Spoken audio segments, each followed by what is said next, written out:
bonsoir à tous. Je suis ravie de vous retrouver, d'être avec vous pour cette quatrième session des mardis du participatif. Nous sommes ensemble jusqu'à 21h30. Peut-être, j'espère en tout cas qu'on réussira à tenir cette deadline. On a commencé, on s'en excuse, avec un tout petit peu de retard pour des petits problèmes techniques. En tout cas, bienvenue, on est heureux de pouvoir commencer et comme chaque deuxième mardi du mois, on se retrouve en direct sur Zoom et aussi en replay et en libre accès depuis notre chaîne YouTube. Et donc voilà, comme vous le savez peut-être déjà, sans doute, j'imagine, Habitat Participatif Ouest anime le réseau régional de la Bretagne et d'une partie des Pays de la Loire. Il réunit 6 plateformes locales. Moi, par exemple, je fais partie de la plateforme du département du 44, de la Loire-Atlantique. Je suis partie des cohabitants. Et voilà, donc vous pouvez aussi, vous nous suivez très certainement, peut-être aussi, vous suivez notre activité sur le site web où vous recevez peut-être aussi notre newsletter. J'en profite aussi pour vous rappeler que vous pouvez soutenir notre réseau en adhérant, soit en vous connectant en ayant le lien directement depuis la plateforme HPO ou en vous rapprochant de vos plateformes locales. Alors, notre réseau, c'est d'abord, avant tout, un espace de rencontre et d'échange entre habitants participatifs.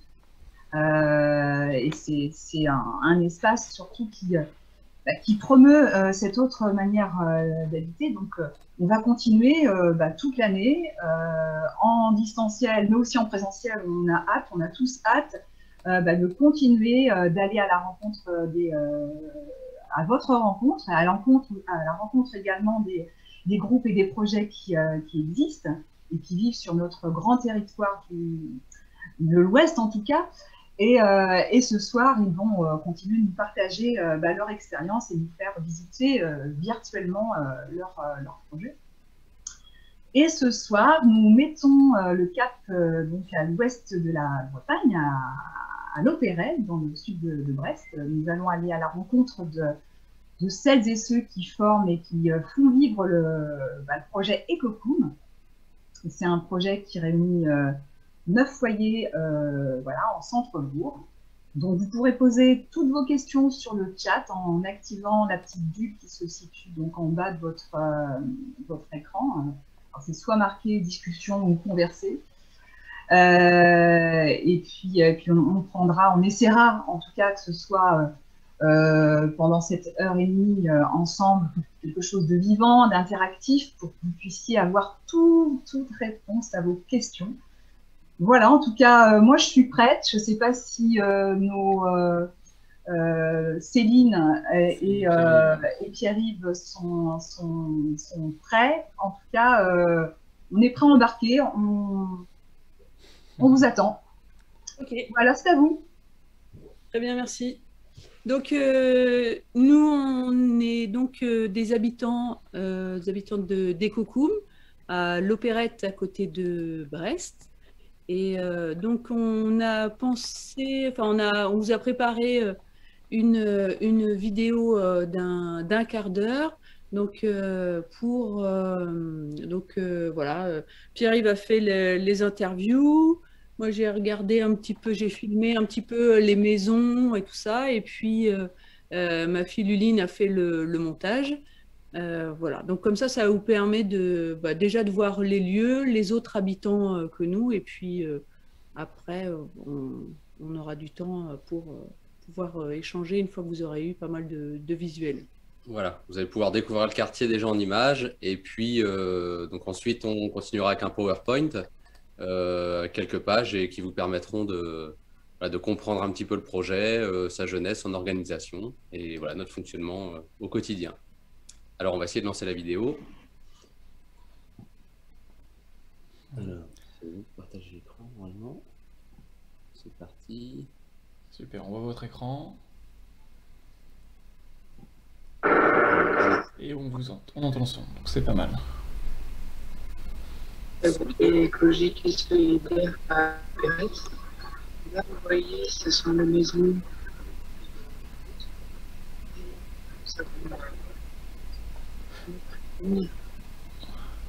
Alors, ça lag un peu, c'est peut-être le début de la vidéo. Donc voici l'entrée des Cocoum. Ah, ça a l'air drôle. Vous allez avoir en fait à votre gauche donc, une ancienne bâtisse, puisque c'était un corps de ferme.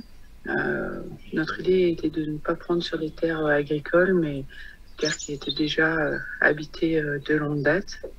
Ça nous permet d'avoir un local voilà, où on met nos poubelles, mais aussi nos compteurs, puisqu'on est à Enercop, on a un seul compteur et après on met des sous-compteurs dans les différentes maisons, pareil pour l'eau. Voilà, il y a notre boîte aux lettres après pour les dispatchs dans les maisons. Sinon, dans la buanderie, nous avons une boîte avec des casiers pour chacun. Donc ici, nous avons la maison de Janet, qui est une maison avec de la production d'électricité, donc avec un toit un peu usine, et puis un espace terrasse également à l'étage, avec des grands plafonds à l'intérieur de la maison. Nous arrivons chez Janet, à la découverte de la maison de Janet.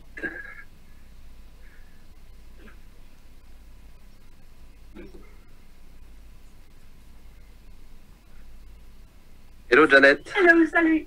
Est-ce qu'on peut discuter 2 minutes? Oui, bien. Alors, nous voici chez Janet.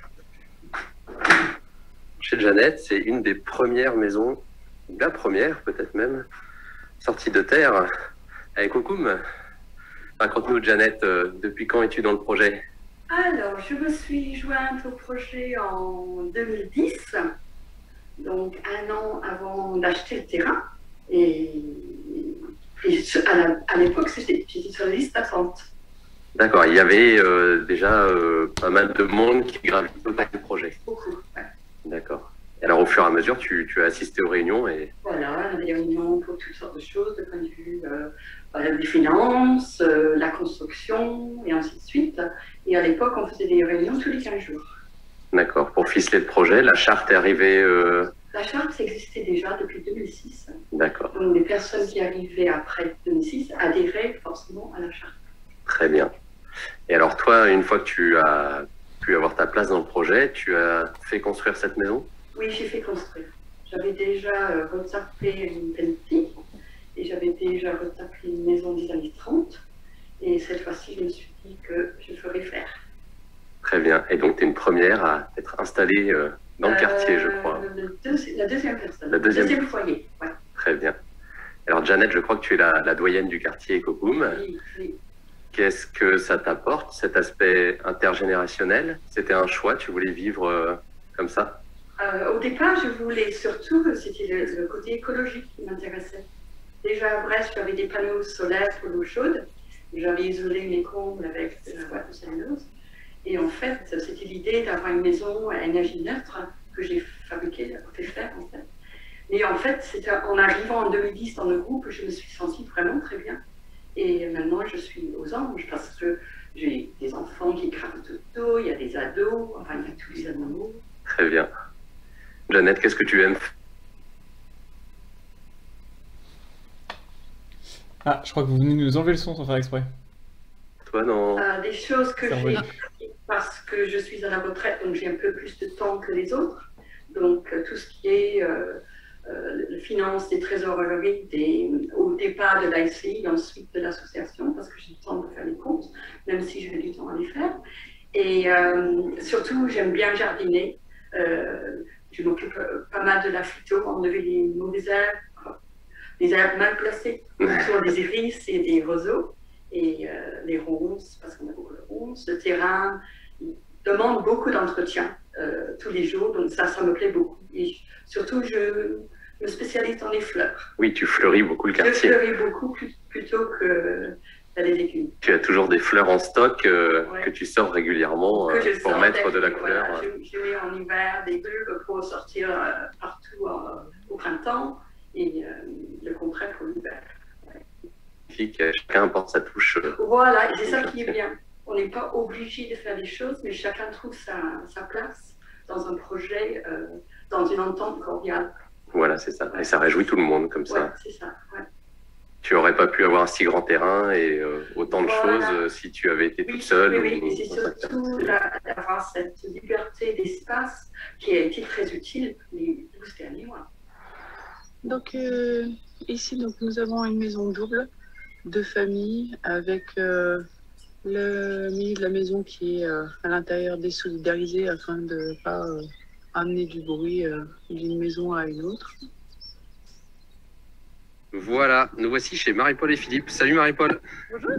Alors Marie-Paul, raconte-nous, depuis quand vous êtes dans le projet EcoCoum et pourquoi ce projet d'habitat groupé? Alors on est rentré dans le projet il y a près de 10 ans avec EcoCoum quand le terrain avait été trouvé.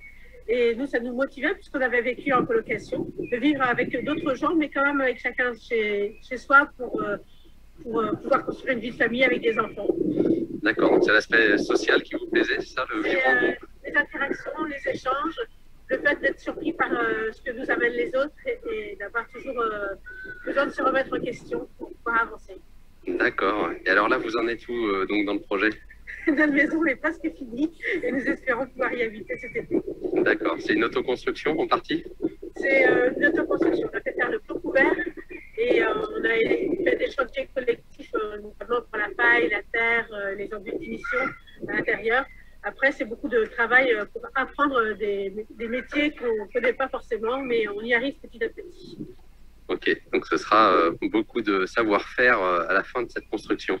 Voilà, et beaucoup d'amis qui nous ont aidés. Excellent. Et alors, est-ce que tu veux nous parler un petit peu d'EcoCoum ou de ce qui te plaît ou de ce que vous faites? Philippe travaille pas mal pour la SCI, vous venez sur lieu dès que vous pouvez, vous n'y habitez pas encore. Qu'est-ce qui vous motive plus ou c'est quoi vos projets quand vous habiterez sur lieu peut-être? Mais ce qui nous plaît, c'est que nos enfants ne soient pas seuls aussi à pouvoir jouer. Et en plus, l'environnement ici est extraordinaire puisqu'il y a un petit bois à côté, un grand parc en face d'EcoCoum. Donc ça leur permet d'avoir beaucoup de liberté. Donc c'est un choix qu'on a fait d'abord. Et puis, on aime aussi faire de la musique avec nos voisins parfois, à l'occasion. On aime manger ensemble, on aime partager des moments de vie tout simplement. Et faire les travaux aussi, parce qu'il n'y a pas que du plaisir à partager, il y a aussi du travail. Il y a du travail aussi. Ça fait partie du jeu. Excellent.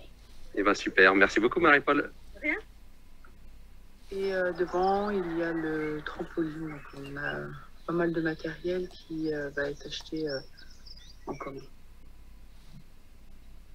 Donc ici, c'est la phytoépuration. On est tous en toilette sèche. Et celle-ci gère les eaux grises. Ah,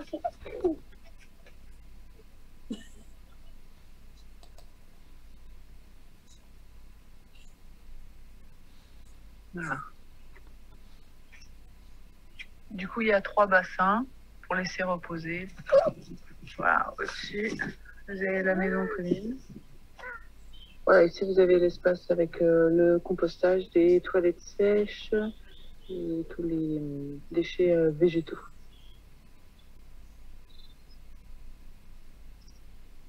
Donc ici, on est en train d'installer le potager. La serre a été remontée dernièrement.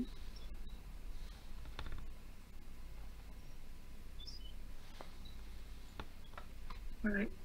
Là, il y a la tiny house. Voilà, c'est parti. J'irai dormir chez vous à EcoCoum. J'irai dormir chez Jérémy et Marion. Salut Jérémy. Salut, sans Marion. Sans Marion, allez dans la maison. Dans la maison qui se trouve là-bas, la superbe tiny house dans laquelle nous avons emménagé du coup en octobre à EcoCoum. En octobre 2020. 2020, voilà. Bon, alors initialement, on cherchait juste un terrain viabilisé parce qu'on avait besoin d'un terrain où se loger.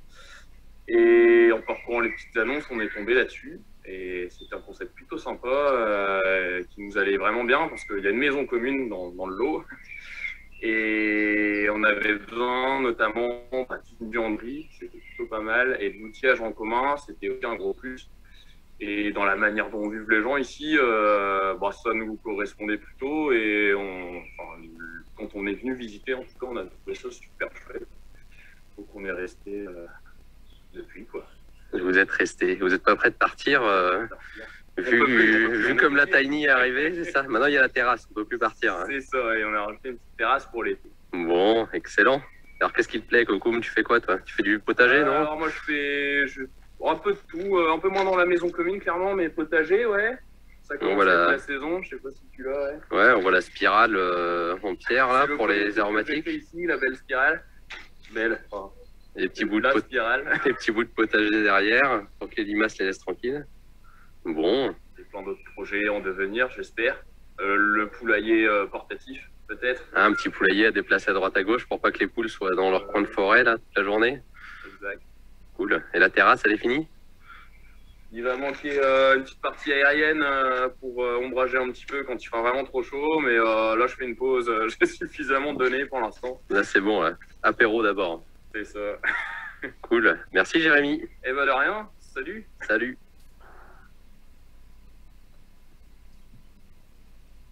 Ici, maison en autoconstruction. Mona, es-tu là? Oui, qui arrive. Salut Mona. Salut. Alors, voilà chez Mona. Prends le petit coin, ça va. Une grande maison, Mona. Raconte-nous cette maison. Elle est faite de quel matériau? Ah, bah, c'est vrai que le projet pour cette maison, c'était de l'autoconstruire au max et vraiment avec des matériaux biosourcés locaux, le plus local possible même, donc avec de la terre qui vient de tout près. Là. Et puis, ben voilà, je suis une ancienne boulangère bio, donc j'avais paysanne et j'avais à cœur de prendre la paille de seigle en fait pour faire les murs. Et sinon, bah, le bois aussi de la charpente, ont été local, et le Douglas qui vient de Frénant.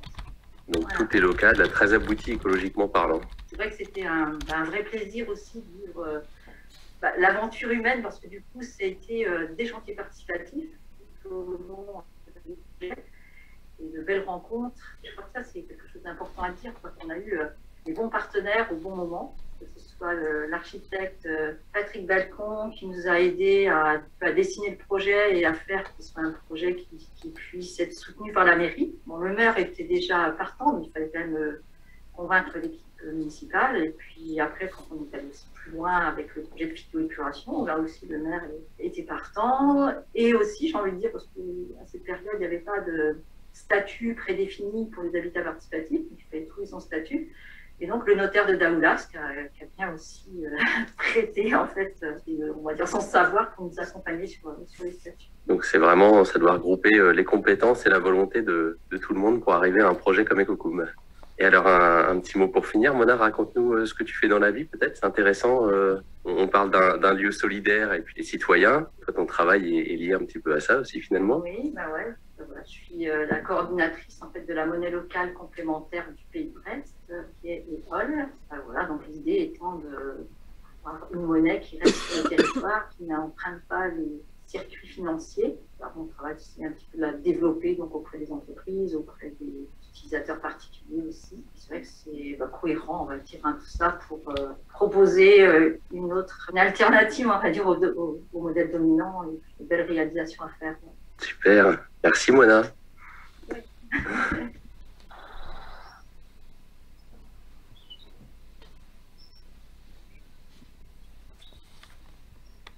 Celle-ci, maison passive.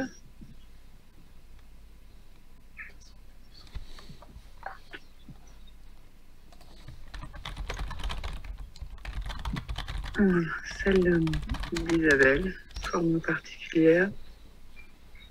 Salut Isabelle. Alors raconte-nous Isabelle, t'es là depuis combien de temps? Alors je suis là depuis décembre 2019, je suis ravie d'avoir intégré ce projet. Ça me tenait à cœur de trouver un projet d'habitat participatif depuis plusieurs années et maintenant j'ai réussi à trouver cette maison qui pendant un temps est restée vide puis louée. Et enfin, je suis arrivée dans cette maison.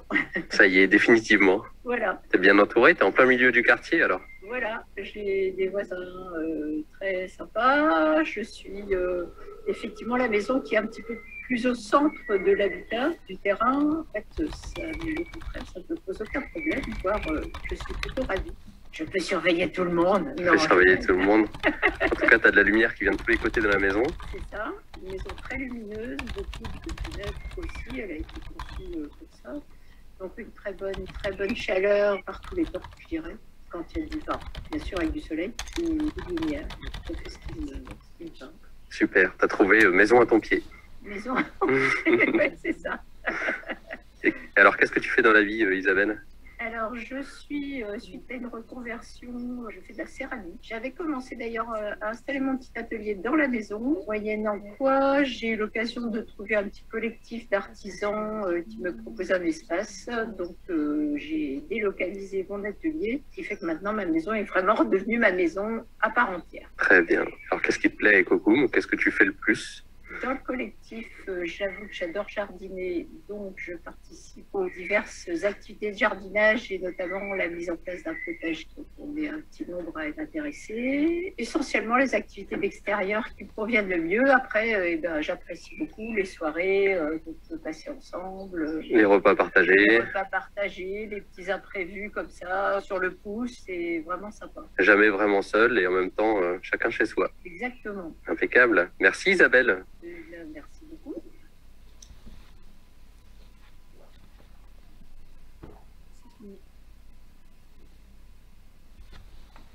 Et voilà. Super cette visite virtuelle. Ça donne envie, hein. On a plein de questions déjà là sur le chat. Alors, je ne sais pas si vous avez déjà parcouru le chat. En tout cas, je peux vous les lire. Okay. Je remonte. Alors, il y a la question effectivement de Maxime. Est-ce que les foyers qui ont construit en autoconstruction ont coopéré sur leur maison? Est-ce qu'il y a eu des mutualisations de moyens? Alors, il y a eu de l'autoconstruction, il y a eu de la construction entièrement faite par des artisans. Il y a eu de l'entraide parce qu'il y a eu des chantiers participatifs. Ça dépend des logements. On voit Jeannette qui raconte qu'elle a fait entièrement construire sa maison. Donc là, pour le coup, c'est que des entreprises et un architecte qui sont intervenus. Voilà, il y a d'autres maisons comme la vôtre où les artisans ont fait une partie de la maison, mais il y a des chantiers participatifs. Il y a eu les chantiers, en fait. En effet, les hôtes, ceux qui allaient construire après sont venus aussi. Voilà, par exemple, moi, avant de construire en paille, je suis allée dans des chantiers pour voir comment on mettait la paille, est-ce que ça allait me plaire et tout ça. Et les enduits, c'est pareil. Et donc, certains des cocoums sont venus aussi sur le chantier dans la maison, mais aussi on a récupéré la terre, voilà, à plusieurs. Pour la paille, certains ont décidé de prendre des grandes bottes de paille et du coup, en fait, de les tasser en petites eux-mêmes. Donc, du coup, il fallait refaire tout le bottelage. Donc, du coup, là, on était tous ensemble. Pour monter les fermes d'une des maisons, on était tous ensemble. Pour le dernier qui est venu, voilà, c'est la Tiny House. Voilà, c'est avec un agriculteur du coin, avec son tracteur qui a monté. On était tous là, on était complètement excités devant ce moment où on met les cales et tout ça. Donc, oui, il y a eu du partage par rapport aux différentes maisons. Dans le reportage, là, il a été dit que vous aviez des compteurs collectifs. Le compteur Enercop est un compteur commun. Enfin, je ne sais pas si c'est Enercop, mais en tout cas, dans le... Si. Si c'est un des compteurs Enercop. Et voilà. Il est commun, hein, c'est ça? En fait, on a un abonnement commun. Ouais. On a une arrivée, je crois que c'est l'abonnement jaune, ils appellent ça. Enfin, c'est une arrivée pour une certaine puissance qui correspond à tout le quartier. Mais tout de suite, à l'arrivée à l'entrée du quartier, on a déjà tous des sous-compteurs en fait. Donc on paye un seul abonnement qu'on divise par 9 foyers. Et après, chacun paye sa consommation. Donc, ça, c'est la personne qui s'occupe de la compta, Lance Conseil de Mona, je crois qu'il fait ça. Donc qui relève les compteurs et on fait à chaque fois un appel de fonds trimestriel. Voilà, pour que l'association ait toujours les finances pour payer Enercop. Et voilà, il y a un seul virement qui se fait Enercop, effectivement, et une seule arrivée, un seul abonnement. Et c'est pareil pour l'eau. Et puis, voilà. Après, ça demande une petite organisation interne qui est pas énorme, puisqu'on a aussi les machines à laver. Pareil, on coche, en fait, combien de machines on fait. Donc, du coup, après, on met au pot commun. Enfin, voilà, il y a toujours un petit peu de sous qu'on met. Je ne sais plus combien on met. C'est 20 Alors, on fait un euros apport par, de 10 € à l'association tous les mois et 20 € à la SCI tous les mois. Peut-être avec le PowerPoint, vous comprendrez un petit peu le ficelage de EcoCool. Montage. Voilà, ouais. L'association, la SCI et la copropriété. D'accord. Donc voilà, le quartier fait combien de mètres carrés? Enfin, vous êtes un peu constitué en éco-hameau quelque part, hein, je pense. Ouais. Du coup, quelle est la superficie de cette... Je crois que c'est un demi-hectare. Un demi-hectare, je crois, ouais. 5000 m², ça doit être dans ces eaux-là. Et est-ce que vous avez dû faire évoluer le PLU pour construire l'ensemble des maisons? Comment ça s'est passé en fait? Comment la collectivité a-t-elle reçu en fait ce projet? Ok. Alors au départ, nous, donc avant bien sûr d'arriver au projet, il y a eu des années où plein de personnes ont réfléchi au projet, à ses valeurs, sans qu'il soit là aujourd'hui, mais voilà, il y a eu quand même tout un travail en amont. Et par rapport à la terre, ce qu'on voulait, c'était le fait de bien sûr d'avoir une exposition plein sud. On voulait quelque chose en espalier pour pouvoir en fait densifier le terrain. Et on voulait aussi que ce ne soit pas une terre agricole. Voilà, on voulait... voilà, il y avait plein de choses comme ça qui étaient importantes. Et puis ensuite, on a fait appel à 80 municipalités pour leur dire, voilà, on a ce projet-là. Et est-ce que ça vous intéresserait de... parce qu'on avait envie aussi de mettre la municipalité dans la boucle, parce qu'on ne voulait pas arriver dans une municipalité comme ça, pour être pour vraiment faire partie de la communauté. C'est du sens. Pour que ça ait du sens et que aussi, comment dire... favoriser l'ancrage territorial, en fait. Voilà, c'est ça. On voulait vraiment que la municipalité parte avec nous. Et donc, du coup, on a été reçu par 2-3 municipalités. Et quand on a trouvé le terrain ici, on est allé voir la municipalité et ils ont été super, puisque en fait, c'était 2 terrains, une ferme avant qui a été coupée par rapport à un héritage.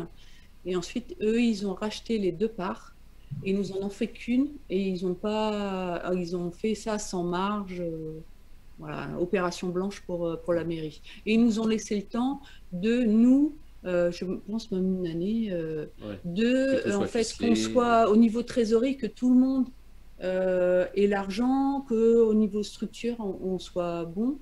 Donc ça, c'était vraiment... un vrai soutien, quoi. La mairie a mis un vrai coup de pouce. Ouais. D'accord. Et la superficie du terrain, combien de foyers au total pouvez-vous accueillir? Donc là, on est à bloc. On va être à bloc quand Sylvie sera arrivée. Voilà. C'est ça, donc 9 maisons. 9 maisons, 8 foyers, c'est ça? Si je dis pas de bêtises, la maison commune, elle est... C'est compté, non? Oui. 2, 3... Attendez, on recompte. 5, 6, 7, 8, 9... Ouais, ça, 9 plus la maison on est commune. 10 avec la maison commune, quoi. D'accord. Et 10 maisons. Avec des surfaces quand même assez variables, a priori, puisque ça va de la tiny house à des maisons un peu plus grandes. Et du coup, chaque maison est un petit peu... c'est très individualisé, en fait, hein, comme construction et comme surface. Je ne sais pas. Ouais, chacun fait ses choix, quand même, pour son propre habitat, mais à savoir que tout le monde a le même droit à construire. Et ça, c'est important, c'est-à-dire que les maisons sont différentes en surface et en architecture, mais c'est vraiment les choix de chacun, parce que en fait, le droit à construire est égal pour chaque lot du terrain. Donc tout le monde a le droit d'occuper une surface habitable de 160 m², je crois. Il me semble que c'est ça. Et voilà, ça c'était quelque chose qui était défini à la base, et ensuite, en fonction des besoins de chacun et de l'endroit où se construisait la maison, voilà, il y a les maisons qui sont en arrière, le plus haut dans le terrain, et contre la forêt, ont presque tout un étage, vos 2 maisons, Mona et vous. Oui. Ouais. Voilà, comme ça, ils ont une vue et du soleil au-dessus des autres maisons. Et puis les autres maisons sont un peu plus en avant, sont des maisons plutôt de plein pied, quoi. D'accord.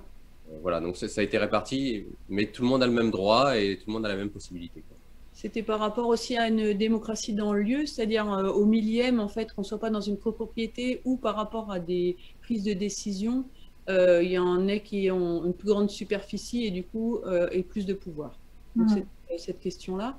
Et après, par rapport à construire, on s'est dit que voilà, c'était le plus gros chèque qu'on allait faire de notre vie et que du coup, voilà, il fallait chacun aller faire un peu à sa façon. Bien qu'il y ait une charte et que du coup, la charte stipule que bah, voilà, par rapport au choix des matériaux, c'est pas un règlement, mais c'est voilà, c'est quand même un engagement, une logique, ouais. Voilà, une logique de ce lieu de vie.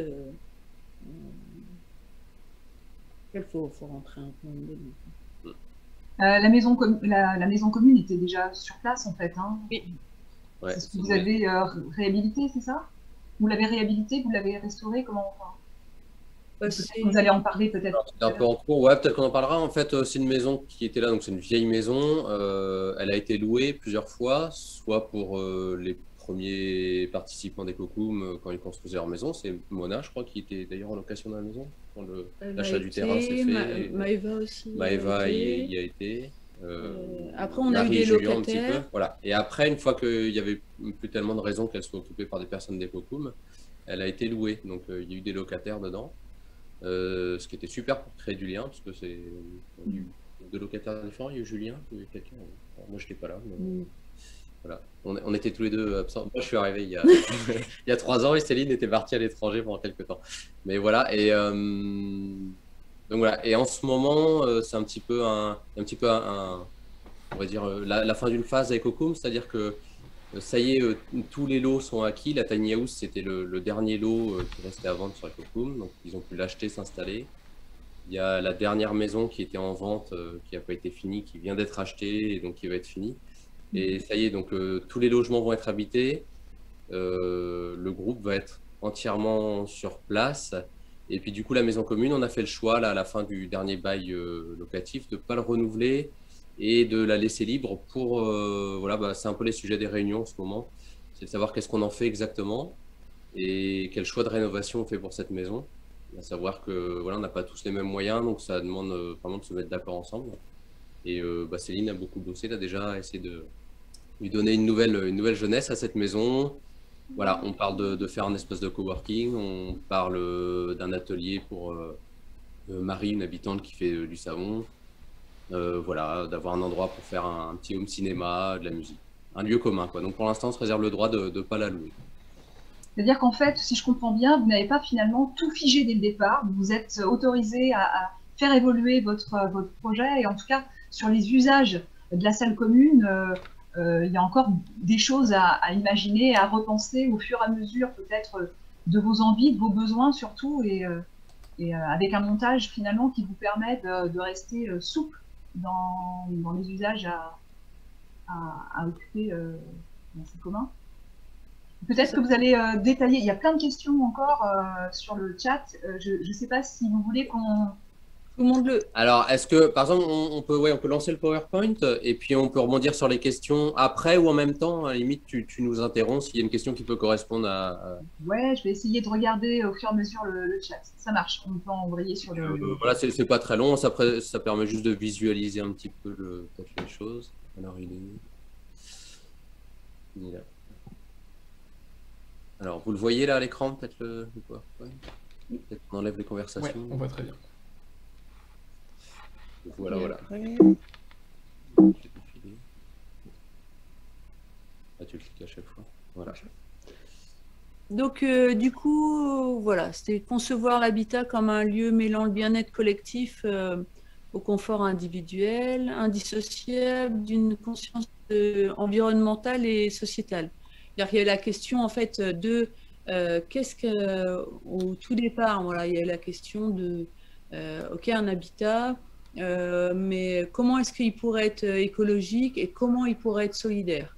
Et ça, avec ces deux grands mots-là, bah, voilà, il a fallu bah, voir un peu qu'est-ce que les gens voilà, pensaient de ça, comment on peut le décrire en mots et comment on peut le mettre concrètement. C'est-à-dire que Par exemple, la solidarité, on va se dire, ah bah, c'est en fait de pouvoir voir que quelqu'un va pas bien ou de partager des moments sympas. Et ça, comment en fait on le fait? Alors du coup, une déclinaison possible, c'était, bah, il n'y a pas de voiture sur le lieu. Parce que comme ça, on est obligé de marcher du parking là-bas jusque là. On risque de rencontrer quelqu'un et donc de discuter, voilà, 5 minutes, de dire juste salut et tout ça. Voilà, ça c'est des choses qui ont été pensées parce que on veut créer du lien social. Pourquoi on met les machines, la buanderie, voilà. C'est des choses comme ça. Il a fallu quelques années de décantation pour ensuite arriver aujourd'hui où... Ça s'est construit un petit peu en fonction des personnes finalement, parce qu'il y a un bien-être collectif et environnemental, ça peut se faire de plein de manières différentes, quoi. Et bon, ici, ça s'est construit comme ça, c'est une maison individuelle, mais vie de groupe, avec des opportunités de se croiser et de partager les choses. Et donc, bah, voilà, on se croise beaucoup, effectivement, parce qu'on est à pied dans le quartier. Et la buanderie, peut-être, si vous ne l'avez pas compris, on ne l'a peut-être pas précisé, elle est dans la maison commune, la buanderie. Donc voilà, il y a 3 machines à laver pour tout le quartier. Donc c'est un lieu où on se croise, c'est un lieu qu'on partage et qu'on entretient ensemble. Dans cette buanderie, il y a les quasi-boîtes aux lettres, donc il n'y a pas de tour de rôle pour les lettres, c'est celui qui trouve les lettres ou croise le facteur met les lettres, ça permet voilà, de la rencontre et que tout le monde fait attention à tout le monde. On y a mis un tableau aussi de communication dans cette buanderie, ce qui fait qu'on peut y laisser un mot. Donc voilà, il y a un tableau d'écret et il y a régulièrement des petits mots, soit pour proposer de partager un repas, soit pour voilà, un rendez-vous, une information, quelque chose à pas rater, quoi. Donc voilà. À Ecocoom, en tout cas, le bien-être collectif, il joue comme ça, il joue sur tous les lieux de croisement possibles. On est chacun chez soi, c'est pas un grand bâtiment comme Ecoumène, par exemple, qui est à Brest, mais voilà, toute l'activité sur le lieu fait qu'on est dans le collectif, quoi. Et en fait, là, ce que vous avez inscrit là, sur votre, la phrase que vous avez notée, c'est vraiment la raison d'être de votre projet, qui est ensuite déclinée dans des actions que vous menez, comme la dynamique collective, qui est vraiment un marqueur fort de votre projet, malgré une conception architecturale de petites maisons individuelles, quoi. C'est ça. Et voilà, comme là on parlait de la buanderie, c'est vrai que l'aspect écologique, ça va être le fait de mutualiser du matériel au lieu d'avoir chacun les siens, on récupère l'eau de la maison commune, l'eau de pluie, on a des cuves, voilà, qui permettent de... qui lave le linge. Qui lave le linge, voilà. La phytoépuration qui a été construite par tout le monde et pour toutes les maisons. Oui, vous avez eu toute une réflexion sur la gestion des eaux pluviales. Oui. Et du coup, il y a une question sur la phytoépuration. Vous avez un espace qui collecte l'ensemble des eaux grises, ou bien plusieurs pour les 9 logements. Quelle surface est nécessaire pour les 9 foyers? Alors en fait, c'est une grande question, c'est un grand dossier. Non, alors la phytoépuration a été dimensionnée. Alors, je ne sais pas qui vous avez travaillé à l'époque, mais en tout cas, voilà, Aquatiris. Aquatiris, c'est ça, ouais. Voilà, elle a été en partie autoconstruite, entièrement autoconstruite. Et c'était un gros chantier. Et donc, ce qui se passe, c'est qu'en fait, toutes les eaux grises des maisons arrivent dans une cuve qui est au point bas du quartier. Donc, vraiment, à l'endroit le plus bas que les bacs de décantation de la phyto. Et cette cuve, elle a une contenance, je dirais, d'une centaine de litres, je pense.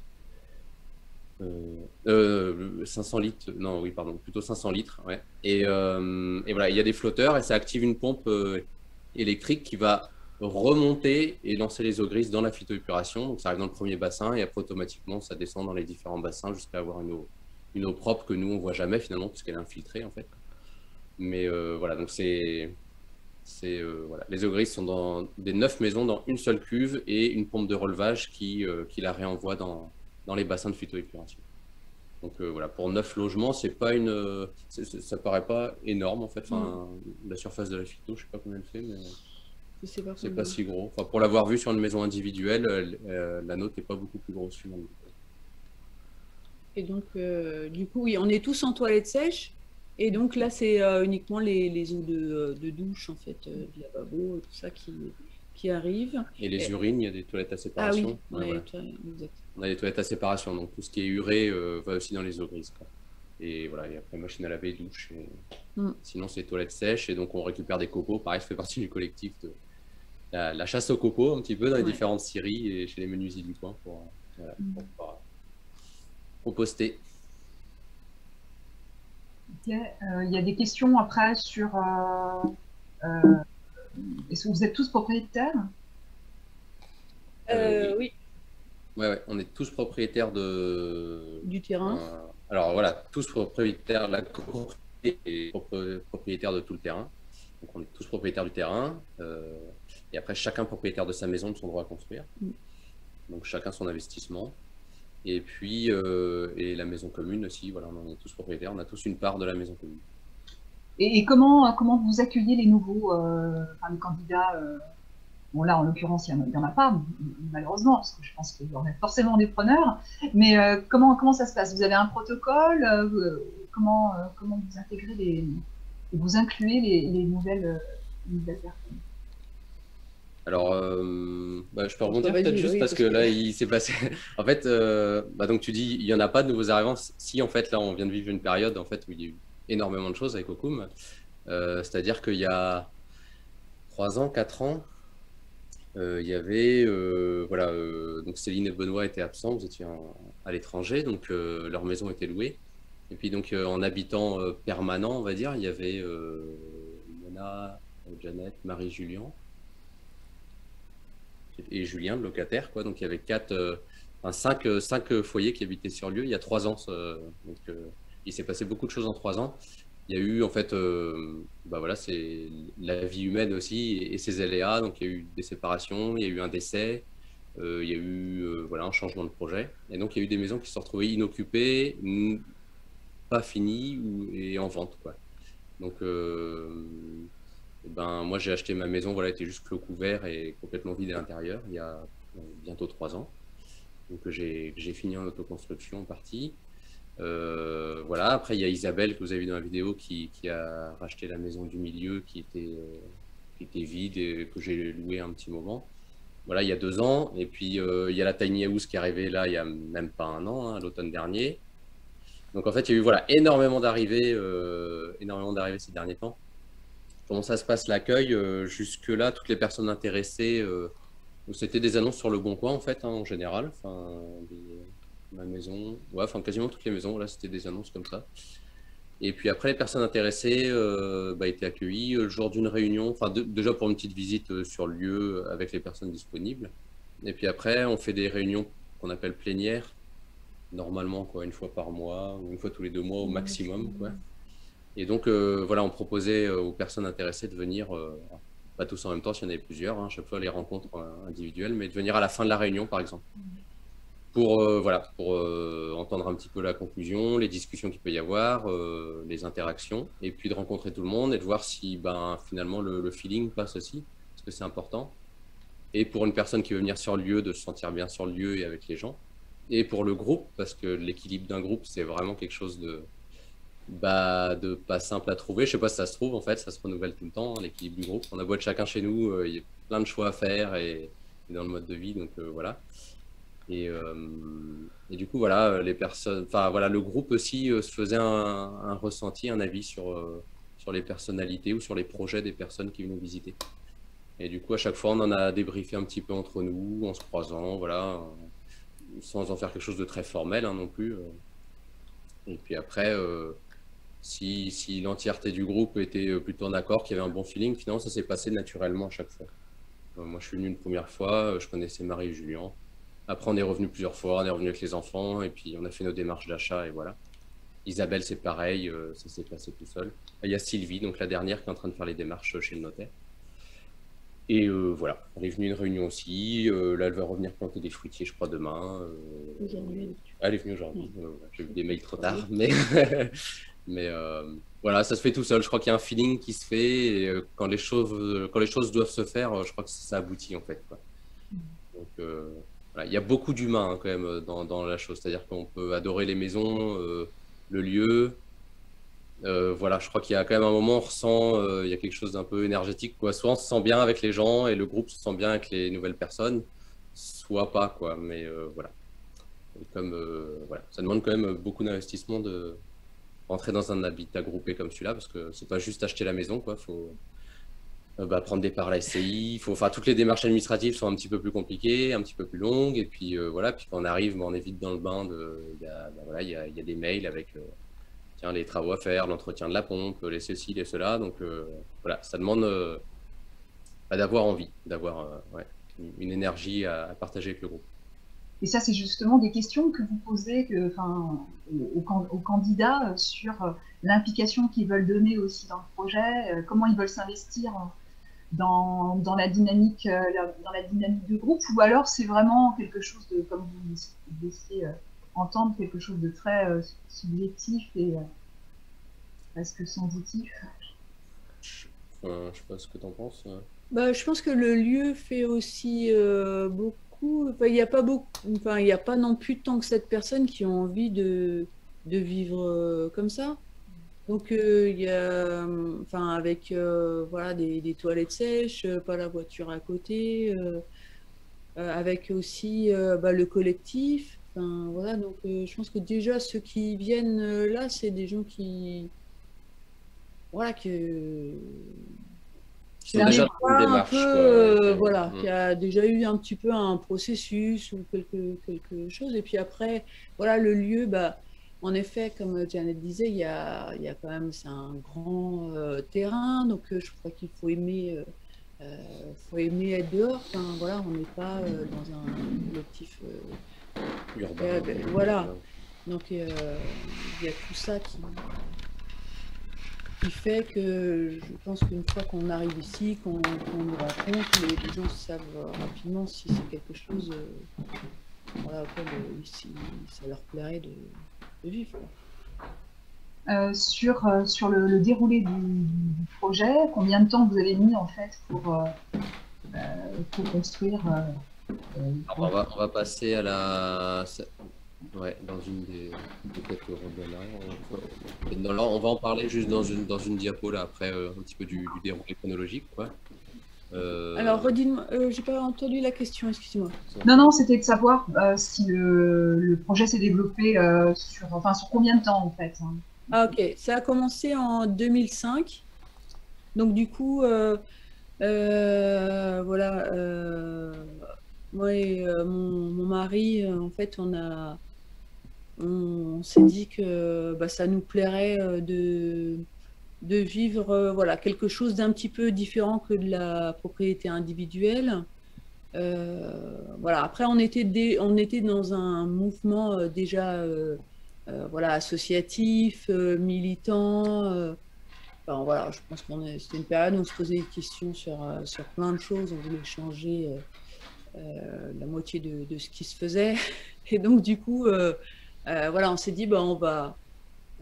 voilà, comment est-ce qu'on voudrait habiter? Enfin, moi, je venais juste d'avoir mon premier enfant et donc, du coup, voilà, j'avais envie de lui offrir voilà, un monde, une façon de vivre un petit peu différente. Et donc, vous étiez que tous les deux? Vous n'étiez que tous les deux au départ? Enfin, je veux dire, il y avait d'autres personnes qui... Il y avait un noyau de groupe? Il n'y a personne d'autre du groupe. Hein. Ah oui, d'accord. Non, au départ, on était tous les deux et on a lancé en fait des repas. On a fait beaucoup de repas, voilà, des grandes bouffes où voilà, on voulait à tout prix, on a vu tous les potes avec qui on voulait bien, on se voyait bien habiter.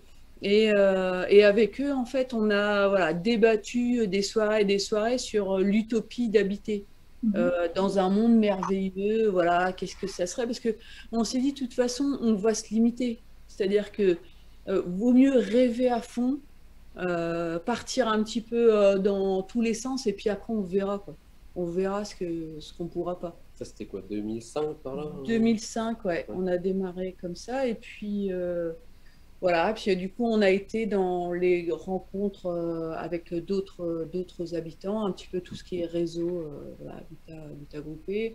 Voilà, on a été pas mal dans la théorie, on a beaucoup lu, voilà, on a cherché, on a rencontré d'autres lieux aussi. On a essayé de voir à travers les époques. Ici, c'était les castors qui s'étaient construits. Enfin, voilà, on a essayé de fouiller un petit peu tout le côté un petit peu intellectuel.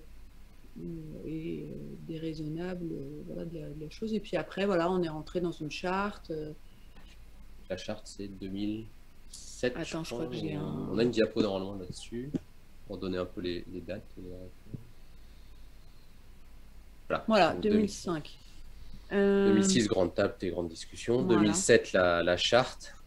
Alors la charte, c'est une des premières choses. C'est quoi? C'est en fait, c'est une charte relationnelle, c'est une charte de valeurs, c'est une note d'intention avec des prescriptions aussi architecturales. Enfin, comment vous l'aviez composé en fait ce document? Du coup, avec les deux piliers, c'est-à-dire l'écologie et la solidarité. Voilà. Et après, c'est une charte qui définit le cadre un petit peu de ce que peut devenir cet habitat groupé, quoi. Donc, faire des constructions écologiques. J'ai pas lu depuis longtemps la charte, mais qu'est-ce qu'il y a, voilà, quoi, le vivre ensemble, partager un maximum de choses en collectif. Je pense que dans la charte, du coup, il a été défini que ce serait peut-être des habitats individuels, mais avec des communs. Donc, buanderie, phyto, garage, outils, quoi. Voilà, tout ça, ça a été défini dans la charte, ça a donné le cadre, quoi. Qu'est-ce que ça peut être? Parce que finalement, voilà, un habitat groupé ou du vivre ensemble et de l'écologie, ça peut être plein de choses. Donc la charte, elle définit ce cadre. Et c'est Benoît qui a beaucoup bossé dessus. C'est une des premières choses à faire, quoi, Oui, bah, on était pas mal, hein. On était beaucoup. Et donc du coup, voilà, avec aussi, il y a des gens qui sont capables d'intellectualiser des choses et qui ne veulent pas forcément dans leur vie, mais ils sont capables d'aller bien loin sur des choses. Donc collectivement, des gens ont construit cette charte. C'est pas forcément, même si elle a été revue après par les habitants. Voilà, c'est essayer de poser un petit peu les bases et essayer de définir un peu les mots qu'on entendait. Après, c'est voilà, sollicitation des 80 communes, comme je disais. Là, on a eu toute une phase en fait d'essayer de trouver un terrain pour voilà, concrètement où est-ce que, avec quel partenaire, avec et puis après comment. C'est-à-dire qu'on avait des commissions, certains étaient branchés sur tout ce qui était construction. Donc ils essayaient de se mettre à la pointe de pourquoi ils parlent de maison passive, qu'est-ce que c'est, les matériaux. Voilà, comment on pourrait dire que ça s'inscrit dans une démarche de développement durable, enfin voilà. Et d'autres qui étaient sur l'aspect financier, oui, à un moment donné où c'est tout pour la propriété individuelle, comment on fait pour si on veut faire différemment. Enfin voilà, il y avait plein d'ateliers différents, des personnes suivant leur affinité qui réfléchissaient. Et vous changiez de commission, vous avez changé de commission ou vous êtes resté dans votre domaine d'appétence ou de compétence? Comment vous avez... C'était pas forcément un principe de se dire que chacun doit monter un peu en compétence sur certains sujets qui sont parfois faciles. Enfin, c'est difficile parfois de s'accaparer des sujets qui sont parfois un peu froids, comme le juridique ou le financier. Non, vous avez laissé faire un peu chacun selon leurs envies. Voilà, c'est ça. Et c'est un peu comme ça aussi qu'on vit, je trouve, ici. C'est un peu... enfin, voilà, on ne va pas s'obliger à faire trop de choses. Il y aura forcément des choses où on se pousse un petit peu pour les faire, mais qu'on aille plutôt vers des choses voilà, qui nous plaisent, quoi. Alors après, tu parlais des choses un peu froides, justement, un peu juridiques ou financières. Aujourd'hui, quand même, voilà, c'est quand même quelque chose qu'on... c'est quand même un gros dossier, enfin, surtout avec les ventes et tout. Moi, je suis co-gérant de la SCI avec Philippe. Et voilà, ça reste beaucoup de démarches. Pareil pour l'aspect financier où Mona voilà, doit faire des tableurs réguliers, voir les consommations de tout le monde, faire un calcul et puis faire l'appel de fonds avec, voilà, pour chaque habitat, tous les 2 mois ou tous les 3 mois, parce que c'est trimestriel. Donc voilà, ça demande de l'investissement qui peut être un petit peu une contrainte dans le quotidien. Et du coup, en fait, ce qui a été décidé, c'est que ça tourne. Alors, pas trop régulièrement, parce qu'il faut quand même le temps de se mettre en route et de comprendre comment fonctionne la SCI ou l'aspect financier, il faut un petit peu de temps. Donc, je crois que c'est tous les 3 ou 4 ans. Je sais plus. 5 ans pour la SCI, je crois. Ouais, 5 ans, je crois. Ouais. La SCI, c'est 5 ans. Et là, Janet, elle vient de passer toute la partie financière à Mona. Donc, ça doit être pour 3 ans. Voilà, ça, on tourne un petit peu quand même parce que sinon, ce serait lourd quand même que ce soit toujours les mêmes qui sont obligés de scoltiner les démarches aux impôts, chez le notaire, voilà, tout ça. Et voilà, mais ça tourne tous les 3 à 5 ans. Quoi, donc, et puis, on s'épaule parce que tout le monde a aussi des compétences et des infos. Et donc, voilà, on échange beaucoup par mail ou quand on se croise. Quoi, c'est ça. Il y a une question sur le juridique. Là, si chacun est copropriétaire, donc peut revendre sa maison, comment avez-vous formalisé les limitations pour les reventes rachats sans dénaturer le projet? Les limitations, c'est-à-dire financières peut-être ou... Oui, j'imagine peut-être l'aspect peut-être anti-spéculatif. Enfin, c'est comme ça que moi je l'interprète. Je sais pas. Peut-être aussi contrôle des entrées-sorties, c'est-à-dire dans le sens si on peut vendre à n'importe qui, potentiellement on pourrait vendre à quelqu'un qui n'est pas dans les valeurs du lieu. Est-ce que vous avez quelque chose pour empêcher ça ou... Alors pour l'aspect, on a fait non-spéculation, on a fait une clause, mais bon, elle arrive à échéance demain, parce que c'était 10 ans pour non-spéculation sur le logement. Voilà, on a réussi à faire que là, mais bon. Et pour le fait de, en effet, autant au départ ou de la location ou des choses comme ça, on a un peu la main, on peut rencontrer les gens et tout ça. Mais autant quand c'est des successions, des gens, des reventes, on n'est pas avec le notaire ou voilà ce qui se passe là. Donc c'est pour ça que c'était important de faire en sorte que le lieu, tu aimes ou tu n'aimes pas. Enfin, ce qui s'y vit là, ici... Il faut accrocher pour venir y vivre. Ouais, donc, voilà, on ne peut pas vendre à n'importe qui. Ça ne fonctionnerait pas, je crois. En fait, de toute façon, chaque fois qu'il y a une vente de maison, il y a forcément eu rencontre et interaction avec le groupe. Jamais personne, là, dans les 3 maisons qui ont été vendues là, ces 3 dernières années, n'a vendu sa maison comme ça à quelqu'un qui l'ait fait visiter. Et puis tu rencontreras le groupe après. Non, il y a un peu... Alors, le notaire nous taquine un petit peu avec ça. Donc, c'est lui qui a ficelé tout le projet Cocoon depuis le début. Mais il appelle ça l'adoubement. Et voilà, il aime utiliser ce mot à chaque fois qu'on va là-bas. Voilà, de préciser que, voilà, que la personne, à l'acheteur, bon, vous avez été adoubé par le groupe. C'est vrai qu'il y a un petit peu de ça. C'est-à-dire, le groupe n'a pas un droit de veto non plus. Mais voilà, à partir du moment où le feeling est passé, la personne se sent prête à prendre le projet de la maison, le projet physique, et puis à prendre le projet sociétal et solidaire, quoi, à dire ok, j'adhère aussi à vivre avec ces gens-là, à les croiser tous les jours, à partager des bonheurs avec eux, à partager des emmerdes, voilà, ça fait partie du truc, quoi. On achète une maison à Cocoon, on adhère forcément à ça. Et la charte, d'ailleurs, elle fait partie des documents qui sont annexés à... La charte est, je pense, un des premiers documents qui est envoyé même avant la visite une maison à vendre, en fait, parce qu'elle a été envoyée à chaque fois que quelqu'un est venu visiter le lot neuf où il y a la Tiny maintenant. La personne a reçu la charte avant de venir visiter. Moi, je l'avais reçue aussi. Je crois que c'est une des premières démarches qu'on fait. C'est Marie-Paul qui gérait pas mal les annonces. Et dès qu'elle avait un contact, voilà, elle joignait la charte, 2-3 infos, voilà, que les personnes sachent un petit peu voilà, ce qu'il en est du lieu et du fonctionnement. Sur les principes de gouvernance, je me permets de réagir, mais comment vous... Est-ce que vous avez des principes organisationnels pour prendre des décisions et qui sont écrits quelque part dans cette charte, par exemple, ou comment vous prenez vos décisions? Donc, les décisions, en fait, on essaye de remettre à chaque fois le sujet tant que tout le monde n'est pas d'accord. En tout cas, la dernière fois, par rapport à la maison commune, voilà.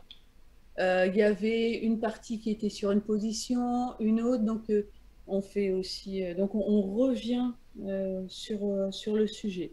On fait des tours de table, tout le monde entend les autres personnes. On se dit, bon, la dernière fois, il y avait une personne qui n'était pas d'accord avec tout le groupe, malgré que tout le monde ait voté pour dire telle chose, on a dit, bon, bah, on laisse encore un petit peu de temps. A priori, on te laisse un peu le... Donc, je crois qu'on essaye de prendre les décisions en essayant de... Bah, oui, c'est des décisions communes de toute façon.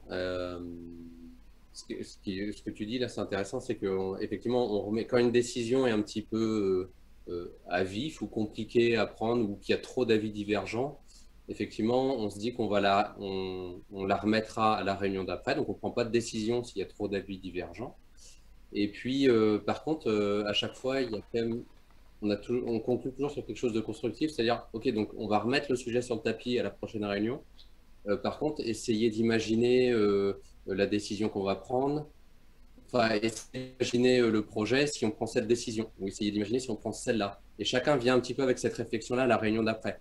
Parce que sinon, en fait, si on revient à la réunion d'après en ayant campé sur nos positions, ça ne sert pas à grand-chose finalement. Donc, alors le vivre ensemble, c'est de la vie en société, donc c'est forcément se remettre en question, ce que dit Marie-Paul dans la vidéo. Et c'est ça, on se remet toujours en question. C'est pas se dire j'ai la bonne réponse ou j'ai la bonne décision, ou alors ça me plaît et puis je campe sur mes positions. Non, non, on a tous des idées, on les exprime, et heureusement, on a tous le droit d'exprimer nos idées et ce qui nous plaît ou ce qui ne nous plaît pas. Et puis après, on en discute par un tour de table où chacun peut donner son avis et ses arguments. Et puis, voilà, si la décision n'est pas prise, eh ben, on se donne des outils ou des moyens de réflexion pour la fois d'après. Pour la maison commune, on avait proposé que voilà, certains voulaient la louer, d'autres la vendre pour refaire un autre lieu commun. Voilà. On a dit, bah, déjà, peut-être chacun il va imaginer sa décision concrètement. Qu'est-ce que ça implique au niveau des démarches administratives, au niveau des travaux, de l'implication du groupe. Chacun a imaginé. À la réunion d'après, tout le monde a présenté son projet, ce qu'il avait imaginé. Et puis, on tombait toujours pas d'accord, parce qu'il y avait plein d'idées différentes, mais c'était intéressant de voir tout ça. Et puis là, après avoir discuté de tout ça, les avis ont commencé à se regrouper. Donc, on part de 9 avis différents, quasiment. À la deuxième réunion, on n'est plus qu'à 2, 3 avis différents. Et puis, voilà, et pour la réunion d'après, hop, on remet un petit outil. Voilà, bah, bon, maintenant, on sait qu'a priori, on garde la maison commune et qu'on la reloue pas tout de suite. Donc, imaginons, c'est Céline qui avait lancé cette idée, bah, imaginez la maison commune qui vous ferait plaisir, la déco, ce que vous voulez y voir, quelle pièce sert à quoi et comment est-ce qu'on loue des chambres à des étudiants, comment on la vit, quoi. Et hop, chacun a imaginé quelque chose. À la troisième réunion, on est revenu là-dessus et voilà, on aboutit à des décisions, quoi. Donc, je crois qu'il y a vraiment ce côté, il faut beaucoup de tolérance et puis une certaine patience aussi, quoi. Et puis se remettre en question, quoi, voilà, se projeter, en discuter. Après, bah, voilà, quand on se croise, on discute des choses et puis ça mûrit. Mais donc ça fait grandir, c'est bien. Mais il faut accepter de faire aussi un travail sur soi, en fait. Ah bah, faut accepter de faire des concessions parfois, ouais. Et puis voilà, puis la terre tourne, ça continue. Oui, c'est vrai. Puis c'est aussi, enfin, nous on ne serait pas partis, on disait il faut qu'on parte, qu'on soit plus de 6. Alors je ne sais pas d'où c'était sorti, mais en théorie, on avait entendu au tout départ que voilà, pour qu'il y ait vraiment cette dynamique de groupe et qu'on ne soit pas voilà, au niveau des prises de tête et qu'on ait vraiment une vie et une dynamique collective, groupale. Et je trouve que ça fonctionne plutôt bien, le fait qu'on soit pas mal, mais en même temps, voilà, ça reste quand même un lieu à taille humaine. Il y a, et puis des fois, bah, voilà, où il y a des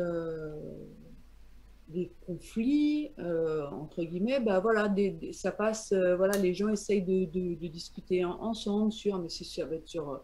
Le conflit est peut-être un grand mot, mais voilà, sur des trucs où on ne s'est pas d'accord. Et puis finalement, il y a un autre qui vient. Et puis si jamais bah, on n'arrive pas, bah, il le présente au groupe. Et donc, voilà, le groupe va essayer de trouver bah, plusieurs cerveaux, bah, ouais, comment on pourrait régler cette question-là. Et donc, il y a plein d'idées qui émergent. Et ça se passe plutôt correctement. Il y a des questions maintenant sur les aspects, sur l'autonomie. Donc, à combien revient l'autonomie, investissement et maintenance concernant la phytoépuration notamment, mais aussi pour la maison commune et ce qu'elle contient? Bah, la phytoépuration, ça coûte rien, j'ai envie de dire. Enfin, à combien ça revient, c'est un investissement de départ. Alors là, on n'a pas les coûts sous les yeux, il faudrait revenir dessus. Je ne sais pas si tu les as en tête, mais... Ouais, c'est pas... Alors, ce qu'il faut savoir pour nous, pour la phytoépuration, quand même, c'est qu'on disait que la mairie a beaucoup aidé le projet et vraiment aller dans le sens du projet Cocum et de l'habitat groupé pour sa commune. La phytoépuration fait partie des gestes de la commune parce qu'il y a tout à le goût dans la commune et que normalement, ils ont une obligation, toutes les habitations y soient raccordées. Le maire de l'époque, en accord avec le projet Cocum et voilà, le SPANC a agréé le système de phytoépuration et qui nous permet de ne pas être accordé au tout à l'égout, de ne pas faire fonctionner donc Oui. Enfin voilà, tout le système des eaux usées du coin et nous voilà, on est autonome là-dessus. Donc ça, c'était quand même voilà, c'est une petite exception qu'on a. Mais dans les coûts et dans le fonctionnement, dans la phytoépuration, ça demande un petit peu de temps en sortie d'hiver là. Il y a Mona, Isabelle et Janet qui ont pas mal bossé à couper voilà, tous les roseaux et qui repartent en jeunes pousses là au printemps. Voilà, faut enlever les mauvaises herbes dans les iris. Et puis, il y a une personne, c'est Mona, qui est chargée de ça, de changer les vannes parce qu'il y a 3 arrivées d'eau dans la phytoépuration. Ça n'arrive pas aux 3 endroits en même temps. Et donc, voilà, 1 fois par semaine, elle change d'arrivée d'eau dans la phyto pour que les eaux usées arrivent d'une manière uniforme. Voilà, ça demande plutôt du temps, mais ce n'est pas un investissement financier à part à la base. Voilà, quoi. Là, par exemple, on avait eu un contrôle de Veolia parce qu'il disait, mais c'est pas possible que vous ayez une facture d'eau comme ça. Et en fait, on a dit, mais si, on est en toilette sèche. Donc, en effet, pour le nombre de maisons qu'il y avait, en fait, ils sont venus vérifier parce que c'était incroyable. Et donc, on a... voilà, au niveau, ici, c'est pas un lieu de vie, ça coûte pas cher. Enfin, on est en LED, le circuit pour l'eau, en fait, en effet, on est en collectif et on ne paye pas la taxe d'assainissement de l'eau puisque en fait, on s'en occupe. On a mis une installation. Donc voilà, c'est des taxes en moins parce que on s'en occupe de la nettoyer. C'est vrai qu'on avait pensé voilà, à se raccorder à la station, on allait la visiter et on ne se voyait pas. Voilà, et quand on a eu en fait la technicienne pour l'étude de la phytoépuration, elle parle exactement le même jargon que le gars du SPANC. Ils se sont compris. Ils ont discuté de plein de trucs et donc du coup ils se sont dit mais oui carrément ils sont au taquet par rapport à la connaissance de la gestion des eaux, donc on a eu la commande. Et après donc la deuxième partie de la question, je crois c'était sur ce que coûte la maison commune, c'est ça, hein, les communs? Oui. Voilà, donc la maison commune jusque-là, le fait qu'elle soit en location, donc elle entre guillemets s'auto-gérer, puisque donc c'était un loyer plus que modéré, hein, c'était vraiment un loyer faible. Le but c'était de permettre à quelqu'un d'accéder à un logement et puis voilà, de rencontrer de nouvelles personnes dans le Cocum. Ce faible loyer permettait de payer voilà, la taxe d'habitation de la maison. Ça a permis de refaire. C'est une vieille maison, hein, donc il y a plein de choses qu'il faudrait refaire. Entre autres, dans les travaux qu'on a pu faire, il y a 2 ans, c'était refaire les gouttières, un petit peu d'étanchéité de toiture, des choses comme ça. Changer c'est une chaudière fuel, voilà, c'est pas écolo, mais pour l'instant, c'est pas quelque chose qu'on a rénové dans la maison. C'est toujours une chaudière fuel dedans. Donc ça s'autogérait. Donc là, dans les grandes discussions qu'il y a eu pour le choix de garder la maison commune vide et d'en faire un lieu vraiment commun, parce qu'on n'avait pas vraiment de lieu commun sur le groupe, il y a eu cette discussion financière. Et du coup, pour l'instant, on a temporisé, on a calculé à peu près ce qu'elle nous coûtait à l'année. Et puis du coup, chaque foyer verse 20 € à la SCI tous les mois. C'est tous les mois ou à chaque appel de... Non, c'est tous les mois, je crois, voilà. Ouais. Ce qui fait qu'à la fin, voilà, ça fait une somme annuelle qui permet de payer des travaux pour la maison commune, la taxe, voilà ce qu'il y a. Pour l'instant, c'est le fonctionnement. S'il y avait des gros travaux à faire sur la maison, et il va y en avoir. Pour l'instant, voilà, on a commencé à voir si on pouvait avoir des aides, des crédits à taux zéro de rénovation, des choses comme ça. Voilà, ça fait partie des démarches en cours. Pour l'instant, il n'y a pas de... Vous n'avez pas de provision pour les gros travaux, justement Ces provisions-là, c'est ça. On met 10 ou 20 €, 10 € dans l'association tous les mois. Ça nous permet d'investir dans quelques bricoles. Et puis, voilà, faut faut toujours se dire que tout multiplié, ça fait des sommes finalement. 10 € par foyer, ça fait 90 € par mois, fois 12 mois. Voilà, ça fait déjà une belle somme pour une association pour fonctionner, pour louer un broyeur de branches, pour acheter des plantes, des choses comme ça, quoi. Là, on va refaire le bike-port, par exemple. Donc, on a grandi le garage pour ranger tous les vélos. Voilà, on sait qu'on a une petite somme sur le compte de l'association et on va pouvoir acheter les matériaux pour construire notre charpente et puis faire cet appentis, quoi. Donc, si on a des provisions pour travaux, voilà, qui restent modestes parce que divisé par 9. Donc, 10 € chacun par association, 20 € chaque foyer pour la SCI pour l'instant. Et on fait beaucoup nous-mêmes aussi. Et on fait beaucoup nous-mêmes. Mais c'est vrai que c'est pas cher. En copro, je pense que c'est dérisoire la somme qu'on y met, surtout pour l'utilisation d'une maison commune qui a donc tous nos chambres d'amis, la buanderie. La buanderie. Et puis, le fait d'avoir des habitats écologiques, voilà, on a des factures d'eau et des factures d'électricité qui sont dérisoires aussi. Et donc voilà, je crois que c'est un problème pour personne de mettre 30 € de plus par mois pour le fonctionnement de la copro, ce qui n'est pas grand-chose d'ailleurs. Parce qu'en fait, même en faisant ça, on pourrait même mettre plus. On n'atteindrait jamais en fait le budget mensuel d'une maison classique, entre guillemets, quoi. Ah ouais, ça reste... les maisons chauffent avec le soleil. Celle de Benoît Céline n'a même pas de poêle à boire. C'est une maison complètement passive. On ne consomme rien. Enfin, moi, je consomme un ster de bois. J'ai pas de chauffage, quoi. Un ster de bois, quoi. Ça vaut rien, quoi. Voilà. C'est des maisons qui sont logiques, quoi.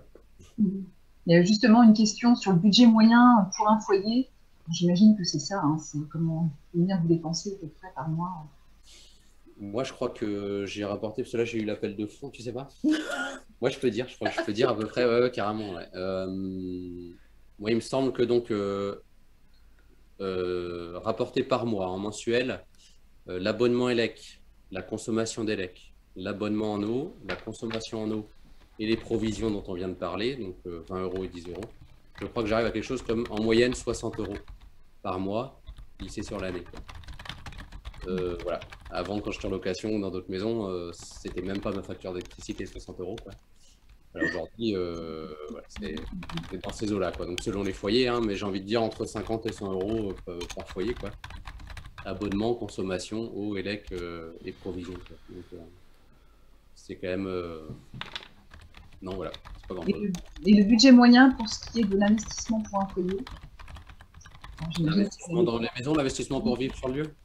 J'imagine que c'est l'investissement pour l'achat des maisons, quoi. Ouais. Alors, je sais pas, chacun, je pense, a eu des investissements différents. Moi, je ne le sais pas, je suis là depuis 3 ans, je connais mon investissement, mais je ne sais pas. On peut dire déjà la part, ce que vaut d'acheter un terrain avec Ecocoum, parce que donc, tout a été divisé par 9. Donc, quelqu'un qui a acheté un terrain avec Ecocoum, a acheté un droit à construire, en fait. Donc, c'était 43 000 €, je crois, la part. C'est ce qu'a payé Jérémy, il me semble. Et donc, 43 000 €, ça comprend un 9e de la maison commune, un 9e de l'ensemble du terrain et de ce qui s'y trouve, un droit à construire de 180 mètres carrés, il me semble, à vérifier, 180 ou 160.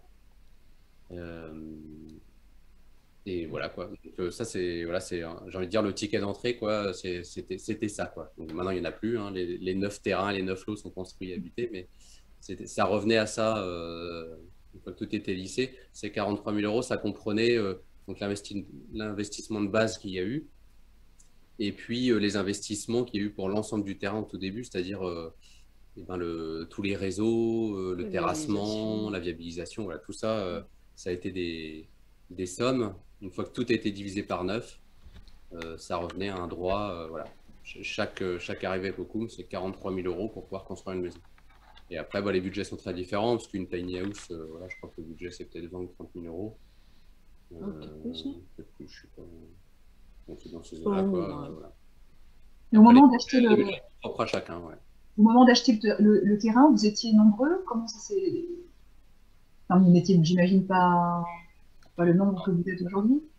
Comment ça s'est fait? Il y a eu beaucoup de monde, en fait, pour l'élaboration. Et ensuite, lorsqu'on a trouvé le terrain, là, Non, pour- là, on a été très très peu à rester. Et puis, du coup, il a fallu refaire toute la com pour reformer le groupe. Et du coup, c'est peut-être intéressant de parler de la SCI à ce moment-là, là, parce que du coup, ce qui s'est passé, c'est que vous n'étiez pas assez nombreux par rapport au nombre de lots qui allaient être construits sur le terrain. Donc, il y avait un investissement de base pour 9 lots, Oui. mais en fait, vous étiez que 5 ou 6 à vous installer. Mais donc, vous ne pouviez pas acheter les parts restantes, quoi, enfin, avancer. Alors, il y avait juste le dernier lot qui manquait que le lot neuf, quoi. Il manquait que le lot neuf. Et du Quand coup, on a acheté. voilà. Et du coup, il y a eu création de la SCI pour qu'il y ait il y a eu des investisseurs extérieurs, en fait, hein. Il y Voilà, a eu on a quelques eu- personnes qui ont pu mettre des sous en plus, soit des Tout gens à des fait. COCOM, soit des gens extérieurs. Et il fallait que ce soit au niveau fiscal et administratif, que ce soit viable. Et donc, voilà, la SCI a été propriétaire du lot neuf, du coup, puisqu'il restait ce lot-là, il appartenait à personne. Et pour pas que le groupe soit découvert de 43 000 euros, du coup, qui manquait, il y a eu des investissements et internes, des personnes qui avaient des économies sur le lieu, et externes, des personnes qui ont décidé d'aider le projet en attendant que ça se termine et qui ont apporté des fonds. D'où le ficelage administratif avec une SCI. Parce que sinon, il n'y aurait peut-être pas forcément eu besoin de la SCI. Alors voilà, la SCI a permis de regrouper des fonds en attendant que tout soit, voilà, que tout soit à l'équilibre. Et finalement, ça fait 10 ans demain que Ecocoom est créé. Et ça fait seulement 6 mois que Ecocoom est à l'équilibre, parce que le lot neuf a été vendu il y a 6 mois. Donc voilà, on est revenu à zéro. Voilà, il a fallu 10 ans pour que la balance revienne à l'équilibre. Donc oui, le signe nous a permis, des fois aussi avec les prêts relais, il y a eu de la solidarité financière aussi à travers entre les habitants pour que voilà, chaque fois chacun puisse aller ça au bout de passe. son projet. Et la SCI permettait de centraliser tout ça. Donc ça gravitait via les comptes de la SCI et des démarches administratives pour que ce soit viable pour les banques et pour les personnes. Et oui, il y a eu une solidarité que chacun a pu, ceux qui étaient un peu en galère, le temps d'avoir un crédit ou de revendre une maison, enfin voilà, selon les situations. Ça s'est fait un peu naturellement, en fait, parce que c'était dans vos principes fondateurs, de mettre en place cette solidarité financière. Ça n'a pas été une source de tension Non, c'est plutôt, en fait, nous, ce qu'on s'est dit, c'est qu'on allait réfléchir à tout ce qui allait, a priori, arriver, mais pas à plein d'autres... voilà, on n'avait pas trop non plus se prendre la tête et on verrait bien au fur et à mesure. Il y allait avoir des situations qui allaient se présenter. On était un groupe, on était capable de le gérer. Donc, il y a beaucoup d'autopromotion et voilà, on a essayé de le faire le maximum. Voilà, comment on pouvait franchir toutes les étapes. Et puis, c'est vrai que voilà, à un moment donné où on cherchait le terrain, voilà, il y a la mairie, voilà, on l'a rencontré. Enfin, voilà, il y a eu différents intervenants où dès qu'on cherchait, voilà, on a passé l'annonce. Enfin, il y a eu voilà. des coups de pouce, il y a eu à des chaque fois intervenants un petit peu de partout. Voilà, des personnes qui sont arrivés et qui ont continué à nourrir en externe, en fait, et du coup arriver dans le projet ou faire juste de passage, qui nous a permis de passer les étapes. Alors, voilà. Tu dis que ça s'est fait naturellement. Voilà, il y a eu des choses, il y a bien sûr eu des tensions, il y a bien sûr eu des moments compliqués dans les Ecocoom, avec des arrivées, des départs, des couples qui se reformaient, puis finalement ça ne matchait pas dans le groupe. Donc voilà, il s'est passé plein de choses. Donc bien sûr que des tensions, il y en a eu, et des choses compliquées, mais ça fait partie de la vie humaine d'abord, et puis à plus forte mesure, dès qu'on est un groupe et qu'on prend les décisions ensemble et qu'on doit faire attention aux autres. Donc oui, il y a eu des passages durs dans Ecocoom. À chaque fois, voilà, il y a eu même des besoins de stages de communication bienveillante, je crois, un petit peu, à des moments, je crois, oui, on des a tensions, fait ça ouais. Et puis après, les choses, voilà, se mettent en place, et puis à l'équilibre. Et puis voilà, je crois qu'en ce moment, en tout cas, là, il y a un bel équilibre, en tout cas, et et des décisions communes. Et voilà, ça fait 10 ans qu'il y a une boucle. Mais, voilà. On arrive à la clôture en fait de cette séance de témoignage. On vous remercie beaucoup chaleureusement. Et alors, il y a plein de questions qui arrivent là, les 2 dernières minutes. Je vais. Alors. Tu peux te permettre de prendre un peu plus si tu veux. On peut rester 10 minutes. D'accord. Ça durera. Pareil, notamment parce qu'ils ont préparé leur slide. Je sais pas s'il y a des choses aussi qui veulent passer. Je sais pas si vous aviez terminé votre PowerPoint ou... Peut-être qu'on peut aller on peut revenir sur PowerPoint juste sur la page. Il y a des pages qu'on a passées très rapidement. Peut-être qu'il y a des personnes qui s'intéressent. Après, il y a peut-être des questions auxquelles on peut répondre. Dites-nous alors les questions. Voilà, je crois. C'est ça. Alors, rencontre nationale du 8 et 11 juillet à Lyon, il y aura une table ronde sur les pratiques de solidarité interne inventées par les groupes, chacun à sa façon, et Coco pourrait y témoigner. Ça, c'est une suggestion de Pierre-Yves. Non, ça vous laisse... Oui. J'ai pas entendu, moi, le début. C'est à quel moment et c'est quoi les Alors, en fait, ce sont les rencontres nationales de l'habitat participatif qui vont avoir lieu en début d'été, le 8 au 11 juillet sur Lyon, en espérant qu'elle soit maintenue. Et il y aura une table ronde sur les pratiques de solidarité interne inventées par les groupes, chacun à sa façon. Et la suggestion, c'est d'apporter votre témoignage pour pouvoir éclairer, parce que c'est vrai que c'était quand même très éclairant. Et il y a peu de groupes en fait qui mettent autant la solidarité comme ça dans leurs principes fondateurs. Ou alors ça reste un vocable, on va dire, très générique. D'accord. Merci pour l'invitation. Avec plaisir. Il faudrait peut-être nous l'envoyer par mail à ce moment-là, ou on regardera en fait sur Internet. Peut-être qu'on peut trouver le contact. On vous en parlera après si vous voulez. Ouais, ça marche. On fera le lien. On peut peut-être revenir du coup sur votre PowerPoint pour que ce soit plus, pour revenir sur des choses qui n'ont pas forcément été, où on est passé peut-être un peu vite. Alors, on va juste revenir. Il n'y a pas beaucoup de pages, donc voilà, on verra si ça génère de nouvelles questions. Pas comme ça. Ah non, il faut aller dans partager. Partager l'écran. Oui. Alors. Ah oui, voilà. C'était pour lequel? Ça, on en a parlé rapidement, mais voilà, ça permet peut-être de voir sur lisible, on le voit écrit. Une asso, une SCI, une copropriété horizontale. Sur l'insertion du projet dans le bourg, vous êtes situé comment? À proximité des commerces? Dans quelle mesure vous êtes éloigné des commerces? Alors, rapidement sur la localisation. Ouais, alors c'est pas un gros bourg, l'Opérette, donc il n'y a pas énormément de commerce. Il y a une boulangerie, un petit magasin d'alimentation, une boucherie-charcuterie. Il y a un nouveau magasin qui s'ouvre de vrac, ça c'est chouette. Et par contre, on est à proximité d'une ferme Terre de Liens, voilà, où il se passe un petit marché tous les mercredis. Et ça, c'est super. Enfin, on est beaucoup y aller. Ceux qui y vont, en général, on voit un petit mot. Ceux qui ne peuvent pas y aller. Voilà, c'est un marché où on trouve fruits, légumes, viande, fromage, pain. Pizza. Des pizzas fait maison et puis un petit camion épicerie, une Biocoop en camion qui vient voilà dans la ferme, voilà, avec tous les produits en vrac. Voilà, donc ça, tout ça, Balméoc, ça se trouve à quoi, 3 km, j'ai envie de dire. Voilà, après un peu plus loin, il y a la Grève. Après on a la Grève, après un peu plus loin, ouais. Et puis le bourg, juste pour le début de la question, le bourg, en fait nous on est vraiment à la sortie du bourg, là, pas très loin de la voie express. Et en fait, il nous manque un trottoir, c'est un peu ce qu'on demande à la mairie, mais sinon, ouais, on fait quoi? On fait 500 mètres et on est dans le bourg au niveau de l'épicerie. Il y a tous les commerces de proximité, tout ce qui est santé aussi. Il y a un pôle santé, une pharmacie. On n'est pas loin de la